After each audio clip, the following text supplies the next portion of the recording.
सुप्रभात बच्चों, आइए चलते हैं आज की क्लास की तरफ। तो आज कक्षा 12वीं रसायन विज्ञान भाग 2 के पहले चैप्टर हैलो एल्केन तथा हैलो एरीन का अध्ययन किया जाएगा। तो इसमें देखते हैं हम लोग हैलो एल्केन तथा हैलो एरीन क्या होता है। जब एलिफैटिक या एरोमेटिक हाइड्रोकार्बन के हाइड्रोजन परमाणु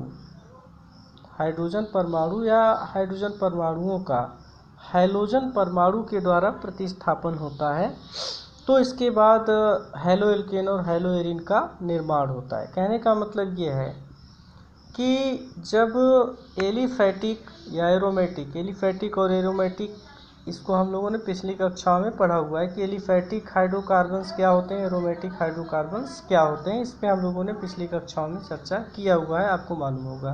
नहीं होगा तो आगे के चैप्टर में इस पे भी चर्चा की जाएगी। तो जब एलिफैटिक और एरोमेटिक हाइड्रोकार्बन्स के हाइड्रोजन परमाणु का हैलोजन परमाणु के द्वारा प्रतिस्थापन होता है, तो हैलो एल्केन और हैलो एरीन का निर्माण होता है। और इसमें विशेष एक चीज़ ये है कि हैलो एल्केन में हैलोजन परमाणु जो होता है वो एल्कील समूह के sp3 संकरित कार्बन परमाणु से जुड़ता है। अर्थात हैलो एल्कीन जो होता है, इसकी पहचान अगर करनी हो तो इसको ध्यान देना कि हैलो एल्केन जो होता है उसमें हैलोजन परमाणु जो होता है वो एल्कील समूह के जो sp3 संकरित कार्बन परमाणु होते हैं उन्हीं के साथ जाकर के जुड़ता है। और जबकि हैलो एरीन में हैलोजन परमाणु जो होता है वो एरिल समूह के sp2 संकरित कार्बन परमाणु के साथ जुड़ता है। अब आगे इनका वर्गीकरण कि हैलो एल्केन और हैलो एरीन का वर्गीकरण किया गया है। तो हैलो एल्कीन तथा हैलो एरीन का वर्गीकरण कई विधियों से किया गया है, जिसमें सबसे पहले हैलोजन परमाणु की संख्या के आधार पर कि हैलोजन परमाणु की संख्या जब उसमें 1 हो, 2 हो, 3 हो या इससे अधिक हो, तो इस आधार पे हम इसको किस प्रकार से वर्गीकृत करेंगे, ये है। तो इसमें सबसे पहले हैलोजन परमाणुओं की संख्या के आधार पर संरचना में उपस्थित 1, 2 अथवा अधिक हैलोजन परमाणुओं की संख्या के आधार पर इन्हें मोनो, डाई या पॉली हैलोजन में वर्गीकृत किया जाता है। अब उदाहरण के तौर पे यहाँ पे आपको दिख रहा है C2H5X। X का मतलब यहाँ पे हैलोजन परिवार से है। X का मतलब किससे है?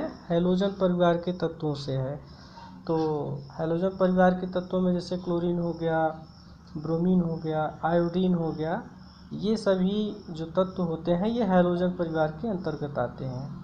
तो यहाँ पे आप देख रहे हैं इस X से मतलब क्या है? हैलोजन परिवार के तत्व से है। तो यहाँ पे आप देख रहे हैं कि एक हैलोजन परिवार का तत्व जुड़ा हुआ है, जबकि यहाँ पर 2 हैलोजन परिवार के तत्व जुड़े हुए हैं और यहाँ पर 3 हैलोजन परिवार के तत्व इस यौगिक के साथ जुड़े हुए हैं।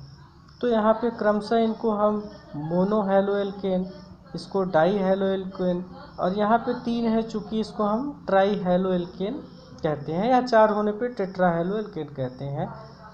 लेकिन इससे जब संख्या अधिक होती है तो उसको हम पॉली हैलो एल्केन के नाम से जानते हैं। तो इस तरीके से आज की क्लास में हम लोगों ने देखा कि हैलो एल्केन और हैलो एरीन क्या होते हैं, इनको वर्गीकृत कैसे किया जा सकता है, इसका अध्ययन हम लोगों ने आज के टॉपिक में किया। बाकी इससे जुड़े हुए अगले टॉपिक में अध्ययन किए जाएंगे।